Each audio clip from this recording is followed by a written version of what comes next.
kowa rage kukan daɗi ya fi yawa to na so ka hutu. Alaikum wa rahmatullah, wannan da kuke ganin shi to abokina ne sosai, sannan kuma ina sanarwa al'ummar Fage sun yi zaɓe domin wannan ni yadda na san shi ma shi bai yi wadaƙa ba bari kuma yi wadaƙa da kudin al'umma. Ina farin cikin sanar muku da shi cewa a zaɓe shi 100% a matsayin ɗan majalisa na jiha na Fage, sannan kuma mun san ayyuka zai zo ko bai yi wani kuka zo guri na zan tirsasa shi dolen samayi.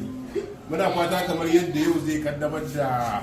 yakin fara karɓar ƙungiyoyi masu mubaya'a da irin yadda ake ba shi gudunmawa, to yana farin ciki Allah ya sa a yi taro lafiya a gama lafiya, sannan kuma a gefe da qualified sabuwa a sa layi domin a saka capacity ake cewa ko sannan kuma insha Allah zan ba da kasan kungiya sai da gudunmawa, zan ba da naira miliyan 5 domin a ci gaba da yin hada-hada ofis. Allah ya